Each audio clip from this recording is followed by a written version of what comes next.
কিয়ামতের ময়দানে এমন অবস্থা যখন চলতে থাকবে, খাবার নাই, পানি নাই, জিহ্বা নাভি পর্যন্ত ঝুলে গিয়েছে, শরীরের ঘাম ঝরতে ঝরতে সাগরের মতো হয়ে গিয়েছে। ওই সময় মানুষের চিৎকার করতে থাকবে, আল্লাহ তাআলা তুমি আমাদের জন্য বিচার কায়েম করো, মিজান কায়েম করো, বিচারের পরে তুমি জেল দেও, ফাঁসি দেও, আপত্তি নাই, বিনা বিচারে কিয়ামতের মাঠে আর কষ্ট করতে চাই না, এই কষ্ট আর সহ্য হয় না। আয় আল্লাহ, আমাদের শরীর থেকে চক্ষুগুলা খসে যায়, চামড়ায় আগুন ধরে গিয়েছে, চামড়ায় আগুন ধরে গিয়েছে, আমাদের শরীরের গোশতগুলো আগুন ধরে গিয়েছে, ভিতরের হাড্ডি পর্যন্ত জ্বলে যায়, আর কষ্ট সহ্য হয় না। আল্লাহ তাআলা তুমি বিচারের ব্যবস্থা করে দাও। সমস্ত দুনিয়াবাসী, কিয়ামতের মাঠের মানুষ বিচার কার কাছে চাইবে? আল্লাহ তো কোনো কথা শোনেন না। সকল মানুষের দৌড়ে দৌড়ে আমাদের বাবা আদম আলাইহিস সালামের কাছে গিয়ে বলবে, আব্বাজান আপনার কারণে আমরা দুনিয়া এসেছি, আপনি আমাদেরকে দুনিয়ায় নিয়ে গিয়েছেন, আজকে কিয়ামতের কঠিন ময়দানে আপনি আমাদের বাবা, আপনার সন্তান আমরা, আপনি একটু আল্লাহর কাছে বলেন আল্লাহ যেন বিনা বিচারে আর কষ্ট না দে, আল্লাহ তাআলা যেন বিচারের ব্যবস্থা করে দে। আদম আলাইহিস সালাম কান্না করবেন আর ডাক দিয়ে বলবেন, কিয়ামতের মানুষেরা রে শোনো, আজ আমি তোমাদের জন্য কিছুই করতে পারবো না, আল্লাহর দরবারে তোমাদের ব্যাপারে কোনো কিছু চাইতে পারবো না। আল্লাহর কাছে যদি তোমাদের ব্যাপারে আমি কিছু চাইতে যে, আল্লাহ যদি বলেন আদম রে তোমাকে জান্নাতে বসবাস করতে দিয়েছিলাম, আমার কথা না শুনে কেন ফল খেয়ে দুনিয়ায় গিয়েছ? আল্লাহ যদি আমাকে প্রশ্ন করে জবাব দিতে পারবো না, সুতরাং আজকে দিনে রব্বি নফসি, আল্লাহ আমি আদমকে বাঁচাও, আমি আদমকে বাঁচাও, তোমাদের জন্য আমি কিছুই করতে পারবো না। সমস্ত কিয়ামতের মানুষেরা কাঁদবে আর বলবে, আল্লাহ কার কাছে যাব? বাবা আমাদেরকে আজকের দিনে কোনো পরিচয় দিয়ে সাহায্য করতে চায় না। আদম বলবেন, কিছুই যেহেতু করতে পারবো না, তোমরা যাও তো। আল্লাহ তাআলা একজনকে খলিল বানিয়েছেন, একজনকে খলিল বানিয়েছেন, বড় পরীক্ষা নিয়েছেন। এই পরীক্ষায় তিনি উত্তীর্ণ হয়েছেন, যার নাম ইব্রাহিম আলা নবিয়ুনা আলাইহিস সালাতু ওয়াস সালাম। তোমরা ইব্রাহিমের কাছে যাও, তার কাছে গিয়ে তোমাদের দুর্দশার কথা বলো, আমার মন বলছে তিনি তোমাদের জন্য কিছু করতে পারবে। সকল মানুষের ইব্রাহিমের দিকে দৌড়াবে। ইব্রাহিম রব্বি নফসি বলে কাঁদতেছেন, গিয়ে বলবে, আপনি না আমাদের মিল্লতের বাবা, আপনি না আমাদের মিল্লতের বাবা, আপনি না আমাদের জন্য কান্না করেছেন, সবগুলো কুরবানি আল্লাহ আপনার উপর দিয়ে নিয়েছে, সবগুলো পরীক্ষা আপনি ফাঁস হয়েছেন, আজকে আমাদের এই দুর্দশা, আপনি আমাদের জন্য আল্লাহর দরবারে সুপারিশ করেন। আল্লাহ তাআলা যেন কিয়ামতের মাঠ কায়েম করেছে, মিজান কায়েম করে দে, বিচার শুরু হয়ে যায়। এরপরে যদি জাহান্নামে যাওয়া লাগে জাহান্নামে যেতে রাজি, জান্নাত দিলে জান্নাতে যাব, কিন্তু আর এইভাবে আর কষ্ট করতে পারবো না। ইব্রাহিম কাঁদতে থাকবেন আর বলবেন, যাও আমার কাছ থেকে যাও, আজ আমি তোমাদের জন্য আল্লাহর দরবারে দাঁড়িয়ে কথা বলতে পারবো না। আল্লাহ যদি আমাকে বলেন, ইব্রাহিম তুমি আজকে পাবলিকের জন্য আমার কাছে চাইলা, মানুষকে এর জন্য সুপারিশ করতেছো, আল্লাহ যদি আমাকে জিজ্ঞেস করেন, ইব্রাহিম রে কেন তুমি তোমার বাপকে লাইনে আনতে পারলা না, কেন তোমার বাবাকে বুঝাইয়া লাইনে আনতে পারলা না, এই জবাবটুকু আমি দিতে পারবো না, এই জবাব আমি দিতে পারবো না। এই জন্য আজকের দিনে আমি আল্লাহর কাছে যেতে পারবো না, কোনো কথা বলতে পারবো না। তবে যাও রে, যিনি সরাসরি আল্লাহর সঙ্গে কথা বলেছেন, যার নাম মুসা কালিমুল্লাহ, আল্লাহর সঙ্গে সরাসরি কথা বলেছেন, তার কাছে গেলে হয়তো কোনো তোমরা সমাধান পেয়ে যাবে। সবাই তো মুসার কাছে দৌড়াবে। মুসা আলাইহিস সালাতু ওয়াস সালামের কাছে গিয়ে বলবে, মুসা আপনি আল্লাহর সঙ্গে সরাসরি কথা বলেছেন, আল্লাহ একটা কথা বললে আপনি তিনটা কথা বলেছেন, এত মধুর সম্পর্ক আপনার সঙ্গে ছিল, একটু বলেন না, একটু আল্লাহর কাছে বলেন, আজ কিয়ামতের দিনে আর সহ্য হয় না, আল্লাহ যদি আমাদেরকে বাঁচাইয়া দেন। হযরত মুসা ডাক দিয়ে বলবেন, শোনো মানুষেরা, আজ তোমাদের জন্য আমি কিছুই করতে পারবো না। আল্লাহ যদি আমাকে জিজ্ঞেস করেন, মুসা তুমি আমার কাছে চাইলা, উম্মতের হেফাজতের কথা বলেছ, আগে আমাকে জবাব দাও, তুমি যখন বাড়িতে ছিলে না, তুমি যখন চিলা পাহাড়ের উপরে ধ্যানে মগ্ন, তখন তোমার জাতি তো বাসুরের কাছে পূজা করেছে, কেন করেছে তার জবাব দাও। ওই কথা যদি আল্লাহ জিজ্ঞাসা করে আমি জবাব দিতে পারবো না। তোমরা চলে যাও অন্যের কাছে। এইভাবে ইউসুফের কাছে, ইয়াকুবের কাছে, এক এক করে আইয়ুবের কাছে, সকল নবীর কাছে যাওয়া হবে, কেউ কোনো জবাব পর্যন্ত দিবে না। আমি জানতে চাই, বলতে চাই, কোন নবী যেহেতু আপনার জন্য সুপারিশ করতে চায় না, কোন নবী আল্লাহর কাছে আপনার ব্যাপারে কথা বলতে চায় না, ওই কঠিন দিনে আপনার পীর, দাদা, বাবা কেউ আপনার জন্য কিছুই করতে পারবে না, আপনার সন্তানও কিছু করতে পারবে না। ওই দিন আপনাকে যে জিনিস বাঁচাতে পারবে এটা হলো দুনিয়া সাদাকা করে যান, হজ করে যান, ওই দিন আল্লাহ আপনাকে কষ্ট দিবে না। আল্লাহ বলেছেন যারা দান খয়রাত করে গেল আমার জন্য, আমি আল্লাহ কিয়ামতের দিনে আরশে আজিমের ছায়া তাদের জন্য ওয়াজিব করে দিলাম। সকল মানুষ এবার দৌড়াবে। মুসা বলে দিবেন চাও আমার দ্বারা হবে না। একজন পয়গম্বর আছেন যার নামে ঈসা রূহুল্লাহ, দুনিয়ায় জন্ম নেওয়ার সাথে সাথে যিনি কথা বলেছেন, আল্লাহ যাকে ভালোবেসে আসমানে উঠিয়ে নিয়েছিলেন তার সঙ্গে কথা বলো রে, তিনি হয়তো তোমাদের জন্য কিছু করতে পারেন। সবাই দৌড়াবে ঈসার কাছে আর গিয়ে বলবে ঈসা, একমাত্র কেবলমাত্র লক্ষাধিক আম্বিয়া কেরামের কাছে গিয়েছি, কেউ আমাদের জন্য কিছুই করতে পারলো না, আজকের দিনে আপনি আমাদের জন্য কিছু করেন। ঈসা আলাইহিস সালাম বলবেন আমি বেয়াদবি মাফ করবো, আমি তোমাদের জন্য কিছুই করতে পারবো না। আল্লাহর আদালতে, আল্লাহর দরবারে এই কথা বলতে পারবো না। আল্লাহ তাআলা তুমি বিচার শুরু করো, মিজান কায়েম করো, আমি বলতে পারবো না। আল্লাহ যদি আমাকে জিজ্ঞাসা করেন ঈসা বলো না তোমাকে মানুষ কেন আমার সন্তান ডাকলো, কেন ডাকলো বলো তো, তোমার উম্মতেরা কেন তোমাকে আমার সন্তান ডাকলো, আর মারিয়ামকে কেন আমার স্ত্রী ডাকলো, জবাব দাও। আমি আল্লাহর কাছে জবাব দিতে পারবো না। তোমাদেরকে একটা সলিউশন করে দিতে চাই, আদম থেকে আমি পর্যন্ত এসেছো, এইভাবে যদি হাজার কোটি কোটি বৎসর চলে যায়, হাজার কোটি কোটি বৎসর যদি তোমরা কান্না করো, আরেক নবী থেকে আরেক নবীর কাছে যাও, কেউ তোমাদের উপকার করে দিতে পারবে না। আমি তোমাদেরকে সলিউশন দিচ্ছি রে। দুনিয়ার জমিনে একজন পয়গম্বর ছিলেন যাকে আল্লাহ হাবিবুল্লাহ বানিয়েছে, যাকে কলিজার টুকরা রাসূল বানিয়েছে, যাকে আরশে আসিম পর্যন্ত নিয়েছে, যাকে চিন্তা করে গোটা দুনিয়া সাজিয়েছে, যার জন্য আল্লাহ আসমান জমিনকে সাজিয়েছে। আখিরি জামানার পয়গম্বর, সরকারি কায়নাত, দু জাহানের সরদার, নবী রহমত জনাবে মুহাম্মদ রাসূলুল্লাহ সাল্লাল্লাহু আলাইহি ওয়াসাল্লাম কিয়ামতের মাঠের কোথায় আছেন খুঁজে বের করো, তার কাছে যদি যেতে পারো, আজকের দিনে শাফাআতে কুবরা একমাত্র তার হাতে। তিনি যদি কোনো কথা বলেন রে, আল্লাহ তার কথা ফিরিয়ে দিবে না, পৃথিবীবাসী বললে কাজ হবে না। তোমরা সেই নবীকে খুঁজে বের করে তিনি কোথায় আছেন। কিয়ামতের মাঠে পাগলের মতো মানুষ খুঁজতে থাকবে, খুঁজতে খুঁজতে গিয়ে দেখবে আমার রাসূল সরকারে কায়নাত বিশ্বনবী জনাবে মুহাম্মদ রাসূলুল্লাহ সাল্লাল্লাহু আলাইহি ওয়াসাল্লাম মাকামে মাহমুদে সিজদায় পড়ে কান্না করতেছেন, আর আল্লাহকে ডাক দিয়ে বলতেছেন, আল্লাহ তাআলা আপনি কি কিয়ামত আপনি কি উম্মতগুলোকে ক্ষমা করে দিবেন না? সকল মানুষ যখন রাসূল পাক সাল্লাল্লাহু আলাইহি ওয়াসাল্লামের কাছে বলতে থাকবে, নবীজি দাঁড়ায় বলবেন, বুঝতে পেরেছি আজকের দিনে শাফাআতে কুবরার মালিক আমি ছাড়া আল্লাহর মনকে কেউ গলাতে পারবে না। কথা দিলাম রে, আমি কথা দিলাম এই মুহূর্তে আল্লাহর সঙ্গে কথা বলবো। আল্লাহ যতক্ষণ কথার জবাব না দিবে, মিজান কায়েম না করবে, আমি ততক্ষণ পর্যন্ত সিজদা থেকে মাথা উঠাবো না। এই কথা বলে আমার নবী মাকামে মাহমুদের দিকে দৌড়াবেন, সিজদায় পড়ে যাবেন, আর কান্না করে চিৎকার করে ডাক দিয়ে বলবেন আল্লাহ। এভাবে চিৎকার করতে করতে সময় পার হয়ে যাবে, ফেরেশতারা পর্যন্ত হাউমাউ করে কাঁদতে থাকবে।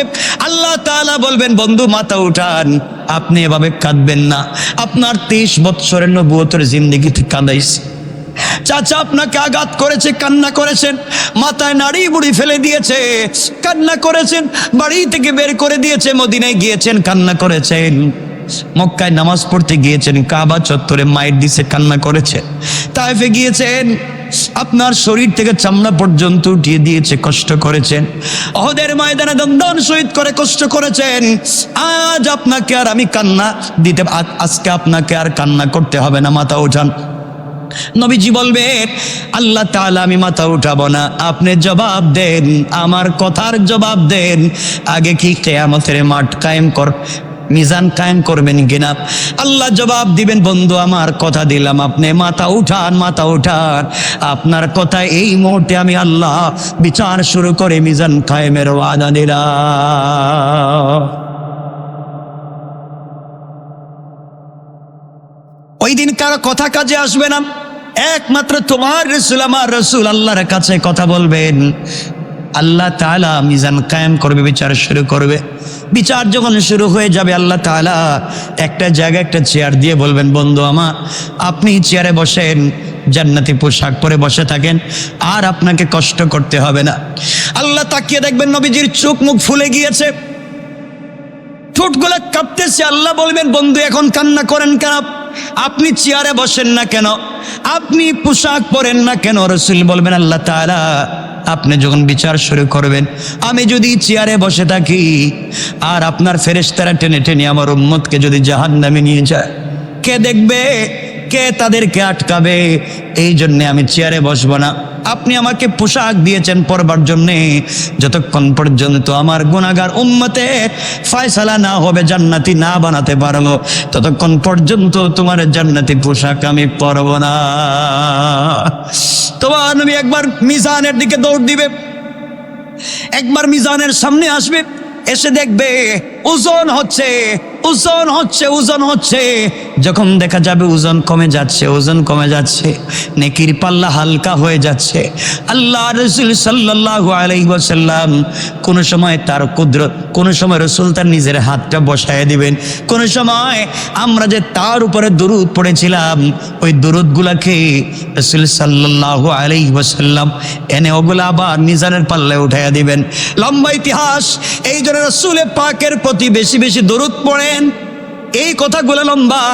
কিয়ামতের মাঠে নবীজি সাল্লাল্লাহু আলাইহি ওয়াসাল্লাম যখন দেখবেন কোন মানুষের মিজানের পাল্লা, নেকির পাল্লা হালকা হয়ে যাচ্ছে, কাগজ বের করবে, এই বান্দাকে, উম্মতকে আমার উপরে কোনদিন দরুদ পড়েছিল কিনা? দরুদ পড়েছে। আল্লাহ তাআলা সবগুলা দরুদগুলাকে প্যাকেটিং করে করে মনে হচ্ছে এক জায়গায় রেখে দিয়েছেন। আমার নবীগুলাকে নিয়ে আসবেন, নিজের কাঁধে করে এনে আবার মিজানের পাল্লায় উঠে দিবেন, আর বলবেন, ও ফেরেশতারা, আল্লাহ তাআলা এখন আমার উম্মতের নেকির পাল্লা হালকা হওয়ার কথা না, এখন তো ভারী হওয়ার কথা। আমার উপরে দরুদ পড়ার কারণে আল্লাহ তাআলা বলবেন, রাসূলের প্রতি দরুদ পড়ার কারণে আমি আল্লাহ এই মুহূর্তে তোমাদেরকে মাফ করে জান্নাত দিয়ে দিলাম। আমার নবী কখনো পুলসেরাতে আমার কোন উম্মতকে ফেরেশতারা টেনে টেনে জাহান্নামে নিয়ে যায় কিনা, এই জন্য পুলসেরাতে দৌড়াবেন। আবার চিন্তা করবেন আমার উম্মতগুলা পানি পান না করে হয়তো মরে যাচ্ছে, আবার তিনি দৌড়তে থাকবেন হাউজে কাউসারের পারে। একবার তোমার নবী হাউজে কাউসারের পারে, আরেকবার তোমার নবী মিজানের কাছে, আরেকবার তোমার নবী পুলসেরাতে। এইভাবে সময় কাটাইয়া দেবেন তোমার জন্যে।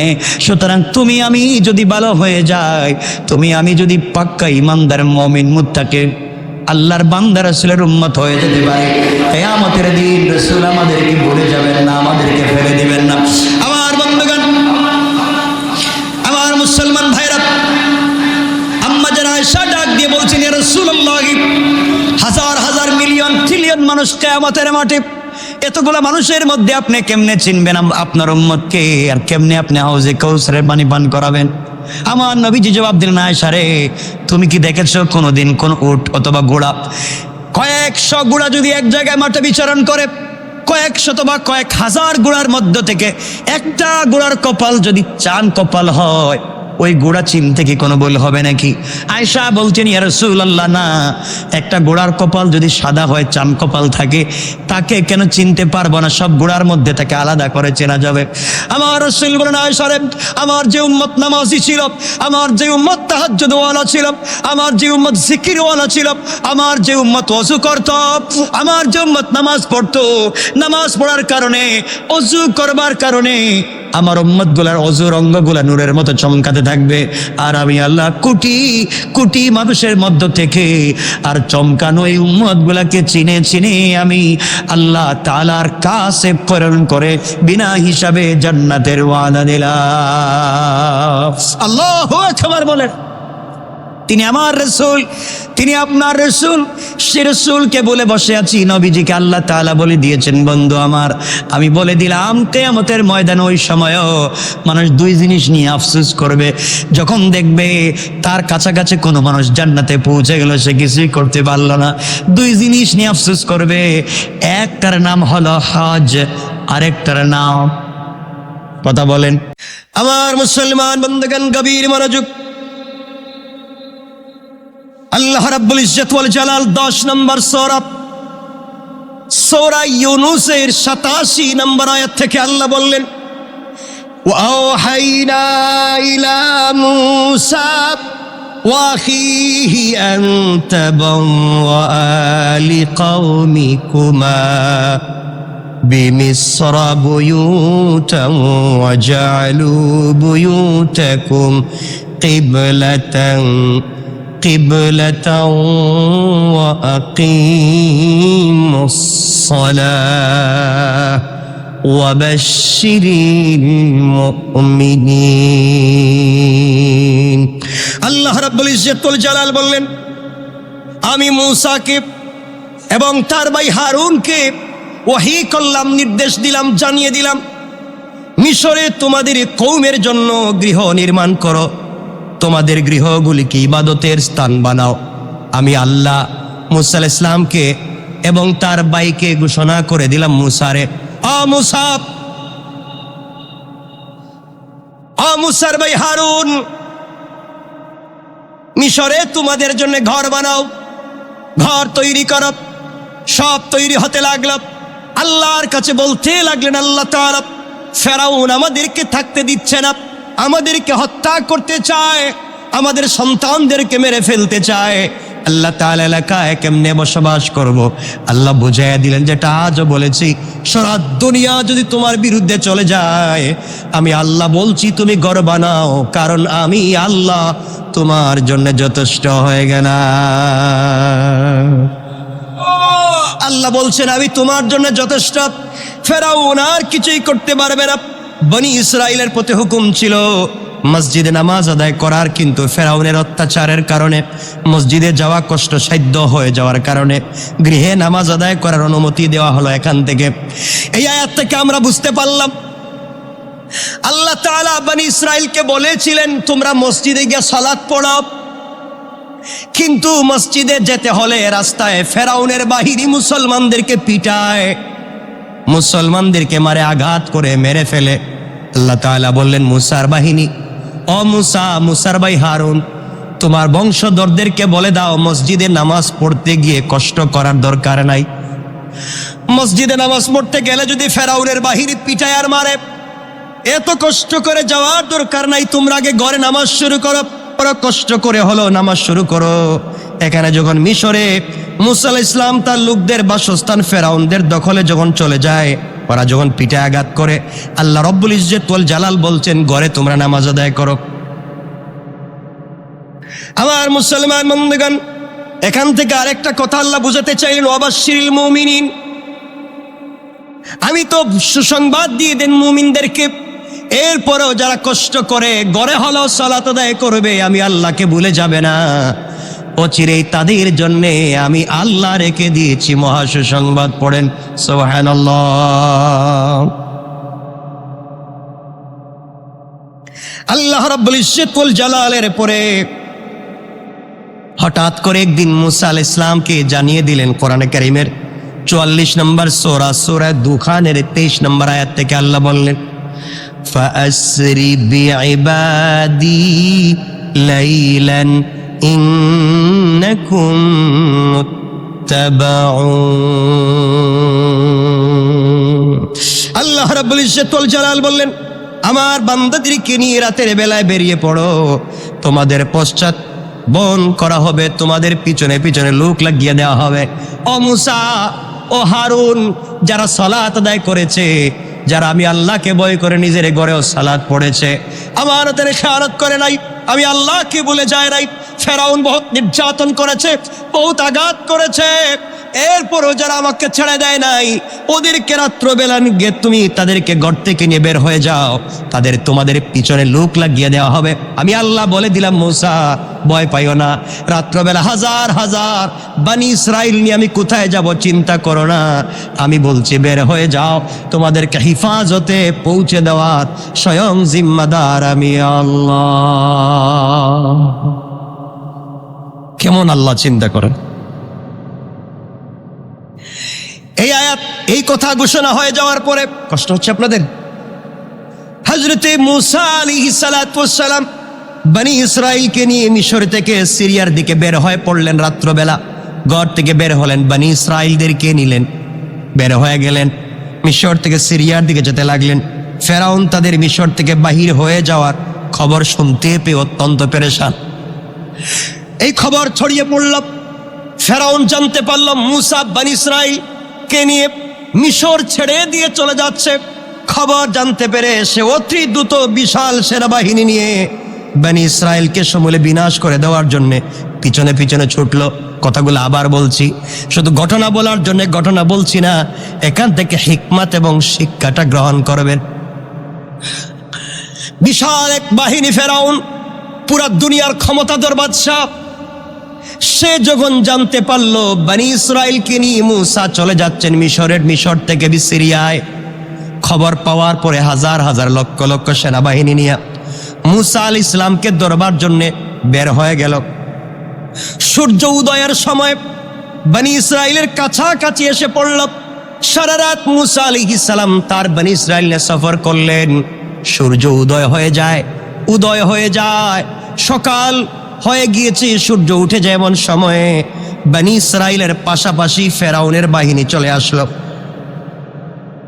একটা বর্ণনায় পাওয়া যায় 16 লক্ষের অধিক সৈন্য, আর বনি ইসরাইল শিশু মহিলা বাদ দিয়ে মাত্র 4 লক্ষ। আমার বন্ধুগণ, ফেরাউন নিয়ে বাইর হইছে কত লাখ? 16 লাখ। ফেরাউন কত লাখ নিয়ে বাইর হইছে? 16 লাখ সেনাবাহিনী নিয়ে ফেরাউন বের হয়েছে মূসাকে ধরবে। আর মূসা আলাইহিস সালাম নারী শিশু বাদ দিয়ে নিরীহ মানুষ আছে তার সঙ্গে 4 লাখ। কয় লাখ? 4 লাখ মানুষ, নিরীহ নিরস্ত্র 4 লাখ মানুষ, পিছনে 16 লাখ, হাঁটলেই তো মেরে ফেলবে। কথা বলেন না কেন? অস্ত্র নাই, খাবার নাই, কিছু নাই, হাঁটতে লাগলেন। আমার বন্ধুগণ, পিছনে ফেরাউনের বিশাল দাঙ্গাবাজ বাহিনী। বনি ইসরাইল দেখে ভয় পেয়ে গেল, মূসার কাছে গিয়ে বলছে, মূসা তোমার কথায় ঘর বাড়ি ছেড়ে বের হলাম, যার ভয়ে যে আমাদেরকে মেরে ফেলবে, যার ভয়ে বের হয়েছি, সে আমাদের পিছনে চলে এসেছে। এখন কোথায় যাব? আমাদের যে যাওয়ার জায়গা নেই, আমাদেরকে মেরে ফেলবে। মূসা আলাইহিস সালাম চিন্তায় পড়ে গেলেন।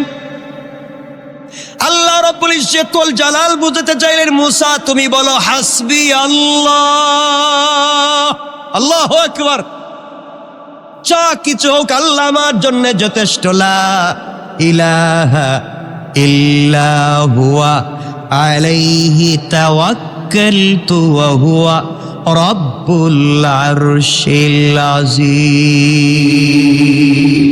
আরশে আজিমের মহান মালিক আল্লাহর উপরে ভরসা করে বের হয়ে গিয়েছি। 16 লক্ষ কেন, 16,000 লক্ষ কোটিও যদি হয়ে যায়, আমার আল্লাহ আমাকে হেফাজত করবেন। পড়েন সুবহানাল্লাহ। আমার বন্ধুগণ চলতে লাগলেন। ফেরাউন মূসার লোকেরা বলতে লাগলো, মূসা ধরা পড়ে যাব, কি করব? আমাদের পিছনে তো ফেরাউন চলে এসেছে, কি করব? সামনে যেতে লাগলেন। যেতে যেতে দেখেন সূর্য উদয় হয়ে যায়, পিছন দিকে ফেরাউন, সামনের দিকে বিশাল সমুদ্র। কই যাবেন? বনি ইসরাইল বলছে, মূসা এখন কোথায় যাব? পিছনে ফেরাউন, সামনে সমুদ্র, রাস্তা নাই, আমাদেরকে মেরে ফেলবে, আমরা কোথায় যাব? এই মুহূর্তে মূসা আলাইহিস সালাতু ওয়াস সালাম তার দলের লোকদেরকে সান্ত্বনা দিয়ে বললেন, কোনো চিন্তা করো না। কোরআনের ভাষায় তিনি বললেন, ক্বালা কাল্লা ইন্না মাইয়া রব্বি সায়াহদিন। আল্লাহু আকবার বলেন, আরো জোরে বলেন আল্লাহু আকবার। এত বড় বিপদে, পিছনে ফেরাউনের বাহিনী, সামনে বিশাল সমুদ্র, আর হযরত মূসা আলাইহিস সালাম বলছেন কখনো নয়, আমাদের সঙ্গে আছেন আমাদের আল্লাহ, নিশ্চয় শীঘ্রই তিনি আমাদেরকে সঠিক পথ দেখাইয়া দিবেন। কি পরিমাণ বিশ্বাস, আমি এতটুকুনি বুঝাতে চাই, কি পরিমাণ বিশ্বাস থাকলে 16 লক্ষ সেনাবাহিনী পিছনে, সামনে বিশাল সমুদ্র, রাস্তা নাই, আর তিনি বলছেন ভয় পাওয়ার কোনো কারণ নাই, আল্লাহ আমাদেরকে রাস্তা দেখাবেন। সুবহানাল্লাহ ওয়া বিহামদিহি, সুবহানাল্লাহ ওয়া বিহামদিহি। এই বিশ্বাসটুকু আপনাদের ভিতরে জন্মাতে চাই। এটাই হচ্ছে আলোচনার মৌলিকত্ব। আমি এতটুকুনি আপনাদের কাছে বোঝাতে চাই। আমার বন্ধুগণ, মূসা আলাইহিস সালাম বলছেন নিশ্চয় আল্লাহ আমাদেরকে পথ দেখাবেন। এদিকে ফেরাউন উত্তেজিত হয়ে গেল, রাগান্বিত হয়ে উত্তেজিত হয়ে, ঘোড়া নিয়ে, খচ্চর নিয়ে, গাদা নিয়ে, তরবারি নিয়ে, তীর নিয়ে, ধনুক নিয়ে, নেজা নিয়ে মূসা আলাইহিস সালামের বাহিনীকে হত্যা করবার জন্য যখন চলে এসেছে কাছাকাছি, এই কঠিন মুহূর্তে আল্লাহ পাক রব্বুল ইজ্জত ওয়াল জালাল মূসাকে কি নির্দেশ দিলেন দেখেন। মূসা যখন দেখলেন আর যাওয়ার জায়গা নাই, এখন একমাত্র কে আছেন? একমাত্র আল্লাহর দিকে ফিরে যাওয়া লাগবে। সামনে সমুদ্র, পিছনে বাহিনী, আর ভাগার জায়গা নাই। একমাত্র বাঁচাতে পারবেন অলৌকিকভাবে আল্লাহ তাআলা। এবার আল্লাহ তাআলা ঘোষণা করে দিলেন মূসা আলাইহিস সালামকে, কোরআনে কারীমের 26 নম্বর সূরা শুআরার 63 নম্বর আয়াত থেকে আল্লাহ বললেন, ফাওহাইনা ইলা মূসা আন ইদরিব বিআসাকাল বাহরা ফানফালাকা ফাকানা কুল্লু ফিরকিন কাত্তাউদিল আযীম। আল্লাহ রাব্বুল ইজ্জত ওয়াল জালাল জানায়া দিলেন, মূসার প্রতি ওহী করলাম, তোমার লাঠি দ্বারা সমুদ্রে আঘাত করো, তা বিভক্ত হয়ে প্রত্যেকটা ভাগ বিশাল বিশাল পাহাড় সদৃশ হয়ে গেল। আল্লাহ তাআলা বুঝাতে চাইলেন সমুদ্রের পানি চিরতরে 2 ভাগ হয়ে যাওয়ার মতো ছোট্ট একটা ঘটনা আল্লাহ বলতে চান। মূসা যখন দেখলেন কিছুই নাই, মূসার হাতে আছে একটা লাঠি, আল্লাহ বললেন মূসা ওই লাঠি দিয়ে তুমি সাগরের মধ্যখানে তুমি আঘাত করো। পড়েন সুবহানাল্লাহ। চিন্তা করতে পারছেন? পিছনে ফেরাউনের বাহিনী, সামনে সাগর, রাস্তাঘাট নাই। আপনি একজনকে বলছেন ভাই আমার পিছনে হাজার হাজার লোক আমারে পিটাচ্ছে, সামনে সাপ বিচ্ছু, কোথায় যাব? আপনি বললেন সামনে সাপ বিচ্ছু, সামনে গর্ত, সামনে আগুন, পিছনে তোমার বিরুদ্ধে লোক লাঠি ছুটা নিয়ে আসতেছে, তুমি আর কই যাইবা? এখানেই যা আছে সামনের দিকে যাও। পাগল বলবে না লোক? একজন লোক বলতেছে ভাই পিছন দিকে হাজার হাজার লোক আমাকে মারবার জন্য আসতেছে, সামনে সাপ বিচ্ছু গর্ত, আমি কই যাইব? আপনি বলেন একটা 5 টাকা দিয়ে পান কিনে বসে বসে খাও। সে আপনারা কি বলবে? আপনি দুষ্টামি করতেছেন না? যে আমি কি বিপদে আছি, হে আমার পান খাওয়ার ওয়াজ করতেছে। মূসা আল্লাহর কাছে বলছেন আল্লাহ পিছনে ফেরাউনের বাহিনী আর সামনে সাগর, আমি কই যাব? আল্লাহ বলছেন লাঠি আছে না? আছে তো, লাঠি দিয়ে পানিতে একটা বাড়ি দাও। আল্লাহু আকবার। কোনো যুক্তি ধরে না, অস্ত্র নাই, সেনাবাহিনী নাই, কিচ্ছু নাই, বাঁচবার পথ নাই। আমি আল্লাহর কাছে বলছি আল্লাহ আমি যাব কই? আল্লাহকে লাঠি দিয়ে পানিতে মারো। বলার কথা ছিল ফেরাউনের মাথায় মারো। কথা বলেন নাকি? যুক্তি এটা না। যুক্তি হচ্ছে তুমি পিছনে ঘুরো, ফেরাউনের মাথায় একটা বাড়ি দাও, আল্লাহকে পানিতে বাড়ি দাও। মূসা বনি ইসরাইলকে বলছেন বনি ইসরাইল আল্লাহর কাছে বললাম কই যাব? আল্লাহকে পানিতে বাড়ি দাও। হেরা কয় খাইছে। এবার আল্লাহ কি শুরু করছেন বুঝতেছি না। আমাদের যুক্তি ধরছে না, কিন্তু আল্লাহ বোঝাতে চান এটাই আমার হিকমা। আল্লাহু আকবার। আপনার যুক্তি ধরুক, আপনার বুঝে ধরুক আর না ধরুক, আল্লাহ সিদ্ধান্ত নেন। আপনি হয়তো বুঝেন নাই, দেরিতে হলেও বুঝবেন। ঠিক কিনা বল? আমার বন্ধুগণ, হযরতে মূসা আলাইহিস সালাম পানিতে আঘাত করলেন। কি করলেন? পানিতে আঘাত করলেন। পুরা পানি পাহাড়ের মতো 2 সাইডে সরে গিয়ে বিশাল রাস্তা হয়ে গেল। আল্লাহু আকবার। কোন কোন বর্ণনায় পাওয়া যায় 12টা রাস্তা হয়ে গিয়েছে। কারণ বনি ইসরাইল ছিল এরা 12 ভাই, তো 12 গ্রুপ, একটা আরেকটার সাথে মিলে নাই, আলাদা রাস্তা লাগবো। আল্লাহ চিন্তা করছে এরা বনি ইসরাইল তো আরেকটা রাস্তা যাইতো না, রাস্তা আলাদাই করে দিই। আমার বন্ধুগণ, হযরত মূসা আলাইহিস সালাম তার বাহিনী নিয়ে আস্তে আস্তে করে সবাই নিয়ে তিনি চলে গেলেন। ফেরাউনের বাহিনী এসে দেখলো কি চমৎকার রাস্তা, আর এই রাস্তা তো আমরা বানাই নাই, এটা বানাইলো কে? কোন কোম্পানি বানাই দিয়ে গেল? কোন দেশের পাবলিক এই কাজটা করলো? বিশাল সমুদ্রের মধ্যখানে রাস্তাঘাট, আমরা তো জিন্দেগিতেও দেখি নেই। এরা ফ্রি ফ্রি সার্ভিস তো সবাইকে উঠছে। আল্লাহু আকবার বললেন না? তারা ফেরাউন সবার সামনে বিশাল বাহিনী নিয়ে সবাই নামছে। তারা নামছে, এদিকে হযরত মূসা আলাইহিস সালাম উঠে গিয়েছেন, নদী পার হয়ে চলে গিয়েছেন। ফেরাউনের বাহিনী যখনই নামছে, আল্লাহ তাআলা পানিরে বলছেন, ব্যাপার কি, দাঁড়াই আছো কেন? আল্লাহ এখন কাজ কি, আগে যেভাবে ছিল এভাবেই হয়ে যাও। আল্লাহু আকবার, আগে যেভাবে ছিল এভাবেই হয়ে যাও।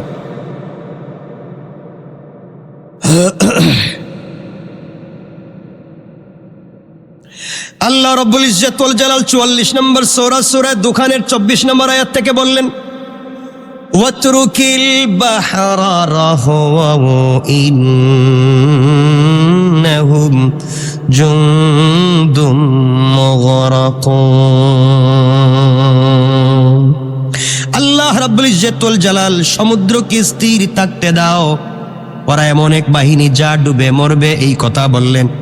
ফেরাউন সমুদ্রের মাঝ পথে যখন চলে আসলো, রাস্তা সুন্দর দেখতে পেয়ে তার দলবল নিয়ে রাস্তায় নেমে পড়ল।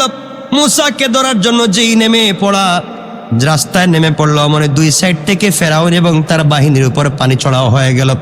সমস্ত বাহিনী আল্লাহ পাকের গজবে ডুবে পড়ল। ফেরাউন মৃত্যুর সময় বলছিল কোরআনের ভাষায়, আল্লাহ পাকের ভাষায়, যখন দেখলো কি রে ব্যাপার, এত সুন্দর দেওয়াল দেখলাম, মধ্যখানে আসলাম, পানি দেখি উঠে গেল, সব ডুবে একবারে নাই, কি যে একটা মহা বিপদ। সে কেমন ক্ষমতাবান ছিল, নিজেরা কি বলতো বলেন না? শুধু আল্লাহ, আনা রব্বুকুমুল আলা, আমি সবার বড় আল্লাহ, এত আসতে বললেন। কত বড় অহংকার চিন্তা করেন, কত বড় অহংকারী, হে সবার বড় আল্লাহ। আল্লাহ বলেন, ঠিক আছে আয়, এবার নদীতে আয়, দেখি খেলা হবে। আয়, হাসেন কেন? আবার হাসতেছেন, আমি তো আর কিছু বলি নাই। ঠিক আছে, আমার বন্ধুগণ বলছে আয়, আল্লাহ বলছে নদীতে আয়, দেখি আয়। সেটা তার বিশাল বাহিনী নিয়ে কার রাস্তা কার নদী খবর নাই, উঠছে, আল্লাহ পাক সব ডুবাই দিচ্ছে। এখন দেখছে সব তো মহা বিপদে পড়ছে, কি করবে এবার? আল্লাহ বলছেন কোরআনে কারীমের 10 নম্বর সূরা ইউনূসের 90 নম্বর আয়াত থেকে আল্লাহ বললেন, হাত্তা ইযা আদরাকাহুল গরাক ক্বালা আমানতু আন্নাহু লা ইলাহা ইল্লাল্লাযী আমানাত বিহি বানু ইসরাঈল ওয়া আনা মিনাল মুসলিমিন।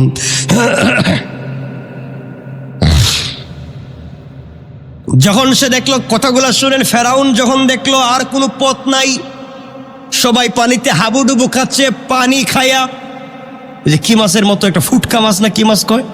ফুটকা মাছ, শুধু পেট দেখা যায় আর কিছুই নেই। কি মাছ কয়? ফুটকাই। ফুটকা মাছের মতো মোটা হয়ে পড়ে রয়েছে, হাজার হাজার, তার 16 লক্ষ, সব শেষ। কোনো অস্ত্র লাগছে, কোনো তরবারি লাগছে, এই শেষ। হ্যাঁ, চিন্তা করলো, আমি যাই কই, আমি তো আনা রব্বুকুমুল আলা, 16 লক্ষ কইতেছে, আনা রব্বুকুমুল আলা গেলা কই, বাঁচাও এখন। এখন আমিও তো বাঁচতাছি না, আমি তো নিজেই বাঁচি না, আর তোমাদেরকে কেমনে বাঁচাই? সব যখন ডুবে মরে যাচ্ছে, ফেরাউন যখন দেখলো আর নিজেকে বাঁচাবার পথ নাই, পরিশেষে ডুবন্ত অবস্থায় এমন সময় সে বলতে লাগলো, ইল্লাল্লাযী আমানাত বিহি বনু ইসরাঈল আমানতু আন্নাহু লা ইলাহা। এত সুন্দর করে সে বলতে লাগলো, আয় আল্লাহ তাআলা, আমি ফেরাউন ঈমান আনলাম। চিন্তা করছেন নি, সিপার নাম কি বাবাজি? চিপা খাইয়া এখন আমি ঈমান আনলাম। আল্লাহ কো এবার শয়তান, এবার মানুষ ঈমান আনলাম শুধু বলতেছে না, দেখেন না কত সুন্দর করে বলতেছে। আল্লাহর কাছে বলতেছে, আয় আল্লাহ তাআলা, আমানাত ক্বালা আমানতু, আমি ঈমান আনলাম, আন্নাহু লা ইলাহা ইল্লাল্লাযী আমানাত বিহি বনু ইসরাঈল। বনি ইসরাঈল যে আল্লাহর উপরে ঈমান আনছে, আমি হেই আল্লাহর উপরে আনছি। চিন্তা করেন কত বুঝে বলতেছে যে আমি ভুল আল্লাহর উপরে ঈমান আনতেছি না। যে বনি ইসরাঈল ঈমান আনছে, আমি হেই আল্লাহর উপরে ঈমান আনছি। এরপরে বলতেছে, নিশ্চয় তিনি ব্যতীত কোনো মাবুদ নাই। চিন্তা করেন কত বড় শয়তান, কত সুন্দর করে কালিমা পড়তেছে। এত সুন্দর কালিমা পড়লেও কি আল্লাহ ছেড়ে দিবেন মনে করছেন? তাইলে কি মনে করছেন আপনারা? আপনারাও শুধু কালিমা পড়লে ছেড়ে দিব আল্লাহ? ফেরাউন কত সুন্দর করে বুঝিয়ে বলতেছে, আল্লাহ আমি ঈমান এনেছি, বনি ইসরাঈল যেভাবে ঈমান এনেছে, নিশ্চয়ই আপনি ব্যতীত আর কোনো মাবুদ নাই। এ কথা বলে শেষ করে নাই, সে নিজেরে বলতেছে, আনা, আমি ফেরাউন, আনা মিনাল মুসলিমিন, আমি মুসলমানদের অন্তর্ভুক্ত হয়ে গেলাম। সুবহানাল্লাহ কইতেছে কে রে? ওরে আল্লাহর সুবহানাল্লাহ। এখানে সুবহানাল্লাহর লাভ কি তার? ফেরাউন বলতেছে আমি এখন মুসলমানদের অন্তর্ভুক্ত। আল্লাহ কই এখন চিপা দিছি তো, এখন আমার নাম মনে হয়েছে, এতক্ষণ তো বহুত বড় বড় চিল্লাইছ। এজন্য আল্লাহ কাউকে ধরবার আগে সোজা হয়ে যাওয়া লাগবে, ঠিক কিনা বলেন? মানে রাখবেন, যারা সমাজকে বিনষ্ট করে, যারা সমাজকে নোংরা পথে নিয়ে যায়, যারা অন্যায়কারীকে সমর্থন করে সমাজকে, দেশকে, পুরো জাতিকে ধ্বংস করতে চায়, তারা যদি সঠিক পথে না আসে আর আল্লাহ যদি কাউকে ধরে, তার অস্তিত্ব নষ্ট করে চলে দেয়। আল্লাহ চাইলে এটা পারে। আমার মুসলমান বন্ধুগণ, ফেরাউন আল্লাহর কাছে বলতেছে, আল্লাহ তাআলা আমি ঈমান এনেছি, আমাকে ছেড়ে দেন। বনি ইসরাঈল কি যেভাবে ঈমান আনছে আমিও আনছি, আমি মুসলমান হয়ে গেলাম, এবার আমারে ছেড়ে দেন। ঈমান আনে কি আনে নাই? কথা বল, ঈমান আনছে কি আনছে না? কালিমা পড়ছে কি পড়ছে না? সব ঠিক আছে। আপনারা তো ভালো করেই জানেন যে আল্লাহ তাআলা বলছেন, হাজার গুনাহ করার পরেও যদি কেউ তওবা করে মাফ করে দিবেন। কথা বল, এবার শুনেন নাই? যত কোটি কোটি গুনাহ করেন, তওবা করলে মাফ। তো এখন ফেরাউনের তওবা কবুল করে মাফ করার কথা, কথা কয় না? কেন হবে না?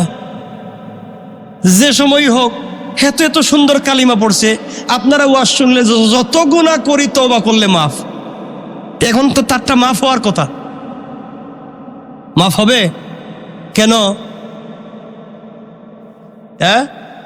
এত মানুষের গুমরা বানাইয়া, এত মানুষের জাহান্নামী বানাইয়া তুমি একা একা জান্নাতে যাইতে চাও, এই লাইন নাই আল্লাহর কাছে। পুরা পাবলিক রে ভুল বুঝাইয়া জাহান্নামে নিয়া, আর দিন শেষে তুমি তওবা করে জান্নাতে যাইবা পাবলিক রে বাদ দিয়া, এই সুযোগ আল্লাহর কাছে নেই। কথা বুঝতে পেরেছেন? এই জন্যে যদি আমি শুধু ভুল হই, আমি শুধু অন্যায় করি, আল্লাহ হয়তো আমাকে ক্ষমা করে দিবেন, কিন্তু আমার কারণে যদি আরো হাজার লোক ভুল পথে যায়, তাহলে আমার তওবার কাজ হবে। ফেরাউনের এই দশা। আল্লাহ রাব্বুল ইজ্জত ওয়াল জালাল কোরআনে কারীমের 10 নম্বর সূরা ইউনূসের 91 থেকে 92 আয়াতে আল্লাহ তাআলা বলতে লাগলেন, আল আনা وقد عصيت قبل وكنت من المفسدين। আল্লাহ রাব্বুল ইজ্জত ওয়াল জালাল বলছেন, ও ফেরাউন, এতক্ষণে কি তোর হুঁশ হইছে? আল্লাহ বলছেন, এতক্ষণে আলান, এখন তোর হুঁশ হইছে। ইতিপূর্বে তো তুমি অমান্য করেছ এবং অশান্তি সৃষ্টিকারীদের অন্তর্ভুক্ত তুমি ছিলে। সমাজে অশান্তি সৃষ্টি করেছ, নোংরামি সৃষ্টি করেছ। এত অন্যায় নোংরামি করে এখন তওবা করলে আর কাজ? এখন বুঝতে পারছেন নি আপনারা? কারণ আপনারা যদি, আমরাও যদি অশান্তি করি, নোংরামি করি, আর রাত্রে ঘুম থেকে উঠে কই আল্লাহ তো এখন তাহাজ্জুদের সময় মাফ করো, আল্লাহকে ঘটনা কি, ঘটনা কি এখন?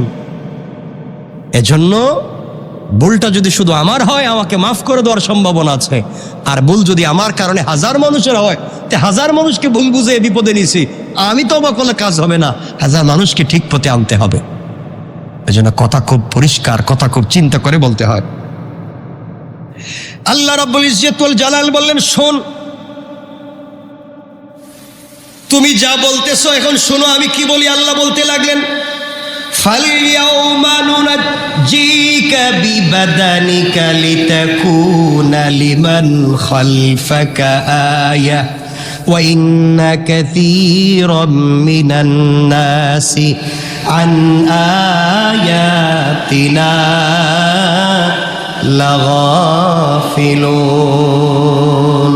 আল্লাহ রাব্বুল ইজ্জত ওয়াল জালাল বলছেন, আজ আমি তোমার দেহকে, তোমার বডিটাকে রক্ষা করব, যাতে তুমি তোমার পরবর্তীদের জন্য নিদর্শন হয়ে থাকো।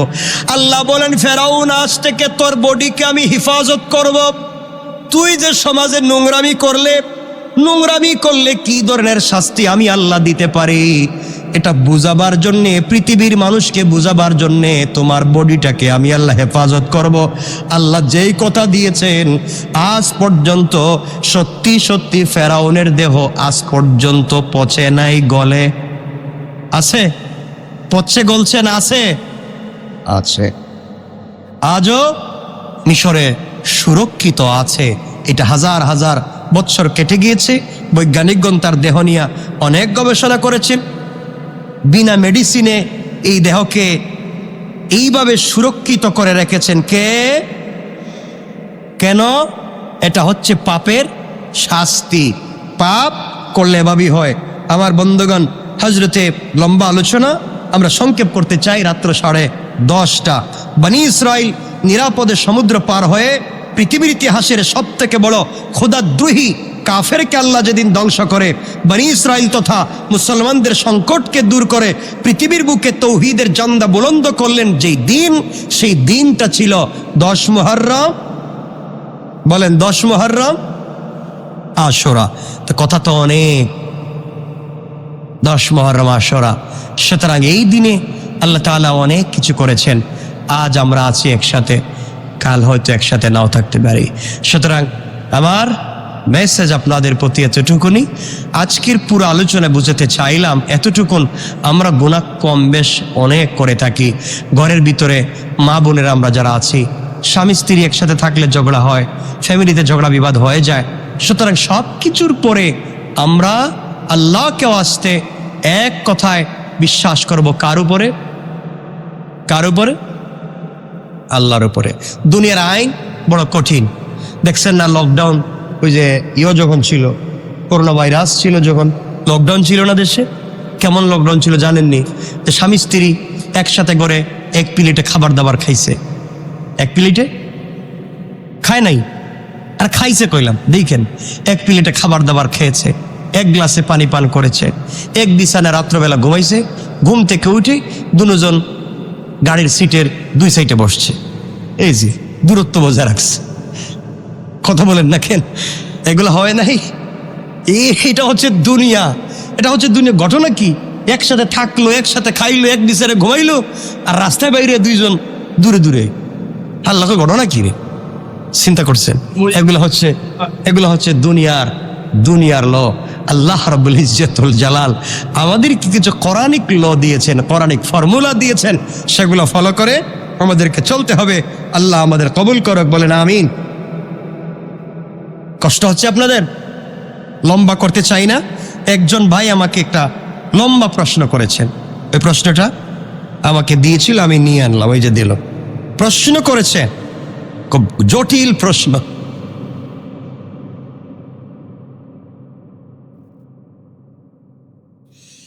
তিনি প্রশ্ন করেছেন, কি যে লেখছে,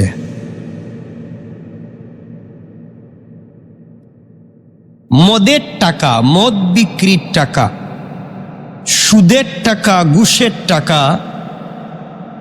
মসজিদে দান করলে বা মসজিদ কমিটি এটা গ্রহণ করলে মসজিদের কাজ জায়েজ হবে নাকি না জায়েজ জানতে চাই।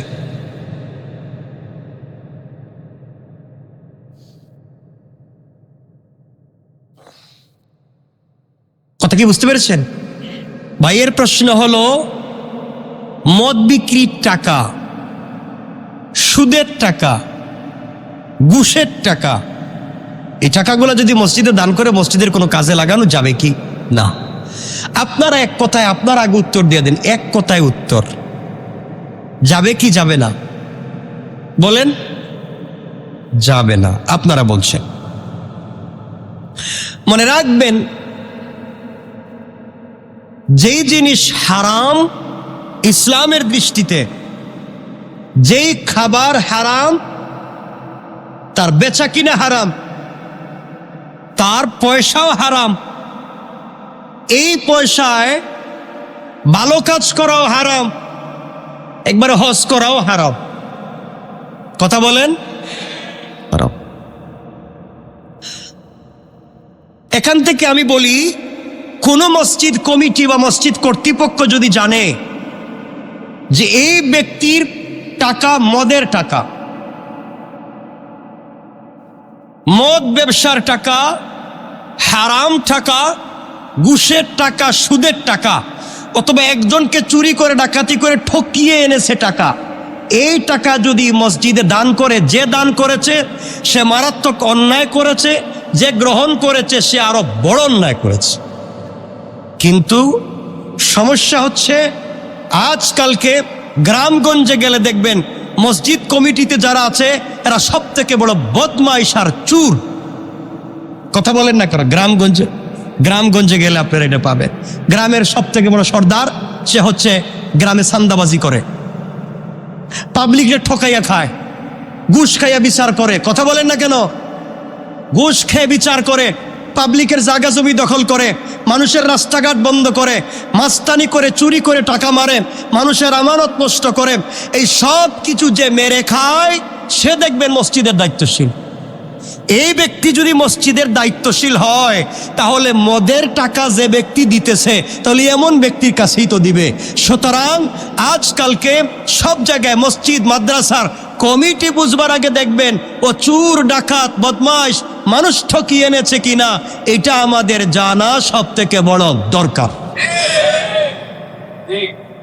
মনে রাখবেন। আরো বলছি, আপনি যদি জানেন হারাম লি আইনিহি, অরিজিনাল হারাম জানেন, আজকালকে দেখবেন অনেক মানুষ আছে মদের টাকা, আমি জানি আপনারা জানেন, আমি জানি ওটা মদের টাকা, ওটা সুদের টাকা, ওটা ঘুষের টাকা, জানার পরেও মসজিদের আগে বিশাল বড় সাইনবোর্ড লাগাইয়া, বিশাল বড় দেখবেন পিকচারিং করে, বিশাল বড় দাওয়াত করে, মানুষের খাওয়াইয়া বড় করে প্রোগ্রাম করে, একজন দুর্নীতিবাজ, একজন বদমাইশ, একজন সন্ত্রাস, একজন ডাকাত, একজন মদের ব্যবসায়ীর টাকা মসজিদ দিয়ে বিশাল অনুদান, বিশাল দাতা সাজাইয়া এভাবে সমাজটাকে নষ্ট করে দেওয়া হচ্ছে।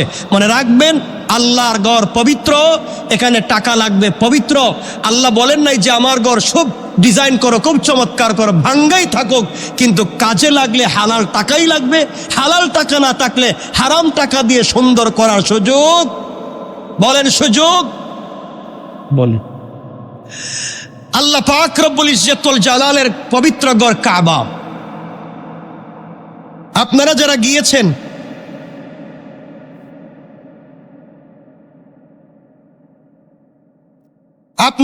গিয়েছেন কাবায়, মূল ঘর থেকে একটা দেওয়ালের মতো একটা জায়গা ঘুরানো আছে, হাতিমে কাবা আসেনি? কথা বলেন না কেন? কেন এটার ইতিহাস জানেননি? বলতে পারবেন? এই ভাই বলতে পারবে। এই যেভাবে ঘুরানো আছে দেওয়ালের মতো দেওয়া, মূল কালো ঘরটা থেকে ফাঁকা, জানা আছে কারো কেন এটা করা? যখন হযরতে নূহ আলাইহিস সালামের প্লাবনে সব ধ্বংস হয়ে গেল, ইব্রাহিম আলাইহিস সালাম এটাকে সংস্কার করলেন। রাসূল পাক সাল্লাল্লাহু আলাইহি ওয়াসাল্লামের বাপ দাদার সময় যখন আসলো, তখন ঘরটাকে সংস্কার করে বড় করার সিদ্ধান্ত হলো কাবা ঘর বড় করবেন। কিন্তু কাবা ঘর সংস্কার করে বড় করতে গেলে পয়সা লাগবে। কি লাগবে? না পয়সা ছাড়া বড় করা যাবে? পয়সা লাগবে। তৎকালীন জমানার ওই সময়কার মানুষ, ওই সময়কার আবু জেহেলদের সময়কার মানুষ যখন কাবাগর সংস্কার করতে চাইল, তখনও তারা বলছে এটা আল্লাহর ঘর, এখানে হারাম টাকা দিয়ে সংস্কার করা যাবে না। ওই হারাম টাকা দিয়ে সংস্কার করা যাবে না।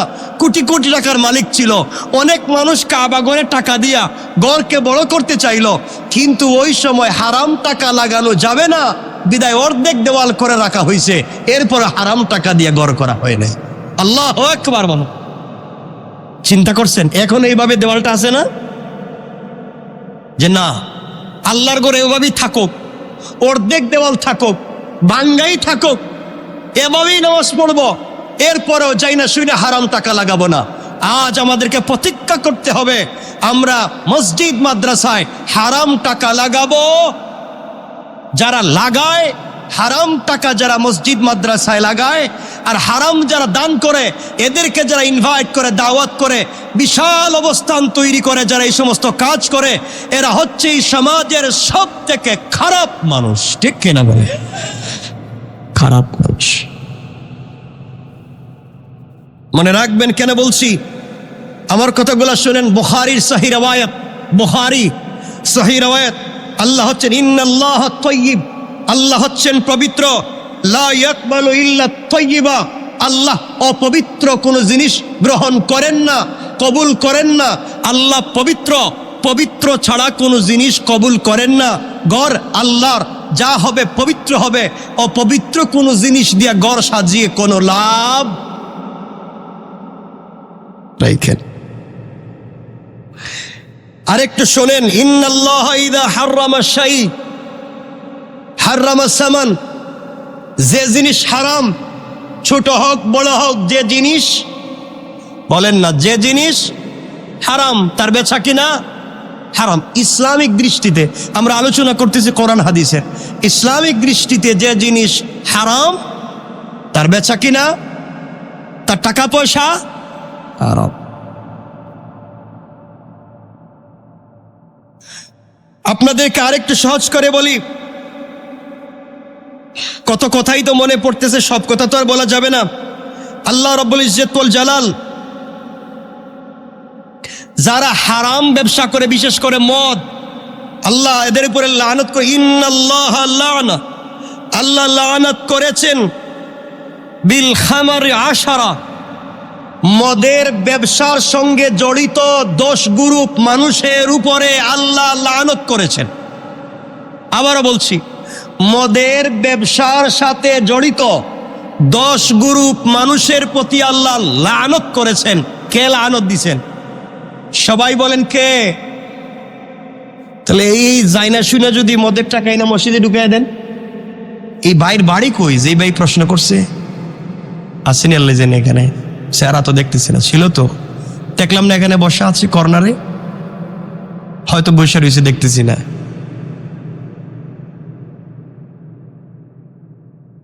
শুনেন কি বলতেছিলাম, কয় গ্রুপ মানুষ?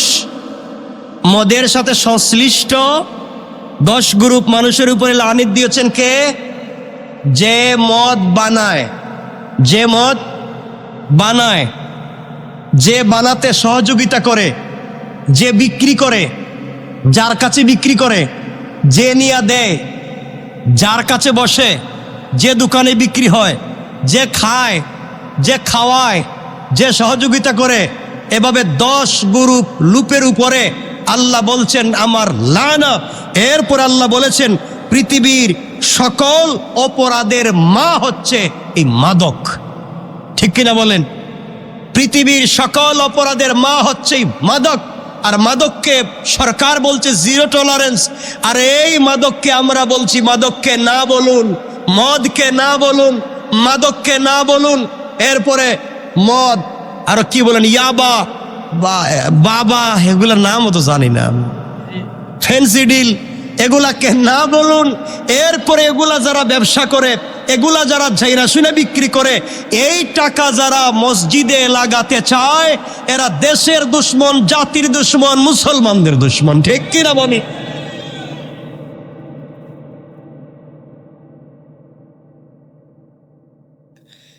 আল্লাহ রাব্বুল ইজ্জত ওয়াল জালাল বলছেন হাল্লাল্লাহুল বাইআ ওয়া হাররামার রিবা। আল্লাহ ব্যবসাকে করেছেন হালাল আর সুদকে করেছেন ডাইরেক্ট। আল্লাহ যেটারে হারাম করছেন আপনি ওটাই করতেছেন। আমার কথা খুব কষ্ট পাইতেছেন মানে আপনারা একটু হাত তুলে দেখান না কারা কারা কষ্ট পাচ্ছেন। ওরে আল্লাহ রে, কি ঘটনা। সুতরাং আবার বলছি ভাই, মসজিদ পবিত্র জায়গা, মসজিদ আল্লাহর ঘর পবিত্র জায়গা, মাদ্রাসা আল্লাহর ঘর পবিত্র জায়গা। এখানে যাই দিবেন হালাল, যাই দিবেন হালাল। আপনি চিন্তা করলেন 2, 4, 5, 10, 20 বছর মদের ব্যবসা করে ফেলি, হারাম ব্যবসা করে ফেলি, এরপরে সব বাদ দিয়া একবারে দাড়ি দুড়ি রাইকা তসবি হাতে নিয়ে কাবা ঘরে গিয়ে একবারে বুজুর্গ হয়ে বসে থাকবো। আল্লাহ কই তুই তো শয়তান রে, তুই তো বহুত বড় শয়তান, এই কাজটা তো ফেরাউনও করে নাই। কতক্ষণ দেখেন, এই কাজটা তো ফেরাউনও করে নাই। এই কাজ করা যাবে না, এই কাজ করা যাবে না। আজকালকে সমাজে বিশাল একবারে লাল গালিচা সংবর্ধনা দিয়া মদের ব্যবসায়ীকে দেখবেন বিভিন্ন মসজিদ মাদ্রাসায় বিভিন্ন প্রতিষ্ঠানে বিশাল বড় সংবর্ধনা দিয়া আমাদের অমুক আসছে তমুক আসছে বক্তব্য যিনি দিতেছে। ওরে আল্লাহ, এমন এক বেচারা। আল্লাহ কিরে শয়তান করলে ডাকি, কার কথা বক্তব্য দিচ্ছিস? হে তুই আমার জানা মতো সব থেকে জালিম। এগুলা ভুল বলতেছি, এগুলা হচ্ছে সমাজের অন্যায় নোংরামি। এই জন্যে আল্লাহর ঘর আল্লাহ বলেন নাই খুব চাকচিক্য করো, ভাঙ্গা থাকো, এসির দরকার নাই, ফ্যানের দরকার নাই, ভাঙ্গা থাকো, তাও হালাল টাকায় কাজ হোক। কি টাকায়? ঘরকার আল্লাহ, আল্লাহর ঘরে হারাম টাকা লাগানো যাবে না, এটা নিষেধ। কে করেছেন? আরো অনেক কথা। এখন আরেকটু কথা বলে দিই এখানে। সাহাবায়ে কেরাম ব্যবসা বাণিজ্য করতেন। সাহাবায়ে কেরাম তারা মাঝে মাঝে সন্দেহ হয় এমন জিনিসও ব্যবসা করতেন না। আর আমাদের তো সব 6-9 ব্যবসা। কতক্ষণ লাগেন, সব 6-9। এজন্য ভাই যাই করেন তওবা করে ফিরে আসুন, হারাম জিনিস থেকে ফিরে আসুন। মসজিদ মাদ্রাসায় হারাম দিয়েন না। আর যারা আজকালকে তো বললামই, গ্রামগঞ্জে গেলে দেখবেন চুর ডাকাত ফেন্সিডিল ব্যবসায়ী, এলাকার সব থেকে মাদকের স্পট হচ্ছে তার ঘরে। যে মাদক ব্যবসা করে এলাকার তরুণ জোয়ানদেরকে নষ্ট করে, এলাকার মা বোনদের ইজ্জত নষ্ট করে, এলাকার ইজ্জতি মানুষের বেইজ্জত করে, এই লোকটারে মানাইছে মসজিদের দায়িত্বশীল। গ্রামগঞ্জে এগুলা নাই, কথা বলেন না কেন? এই লোকটারে বানাইছে মসজিদের দায়িত্বশীল। এজন্য তো আজ থেকে সব থেকে কষ্টের হচ্ছে, সব থেকে কষ্টের একটাই জায়গা আজকালকে সব জায়গায় মসজিদ মাদ্রাসা এতিমখানা আল্লাহর ঘর, এইগুলা যদি নোংরামি চলতে থাকে সমাজ নষ্ট হয়ে যাবে। এজন্য আল্লাহকে হস্তে আমাদের সোচ্চার হওয়া লাগবে। আল্লাহর ঘরে হারাম টাকা লাগানো যাবে? সবাই বলেন না লাগানো যাবে? মদের ব্যবসার টাকা লাগানো যাবে? যাবে না, এগুলো হারাম। যারা যাইনা শুইনা লাগায়, এর হারাম কাজ করে, কিয়ামতের দিন আল্লাহর কাছে জবাব দেওয়া লাগবে। হাজার হাজার লাখ লাখ মানুষ কিয়ামত পর্যন্ত নামাজ পড়বে হারাম টাকায় করা করে। দরকার নাই, ভাঙ্গা থাকুক। আপনি যে আছেন ভাই, উত্তর কি পেয়েছেন? আপনারা কি পাইছেন? ঠিক আছে তো? আল্লাহ আমাদের কবুল করুক। আর দরকার নাই, বেশি বললে আরো বেশি হয়ে যাব। আর কি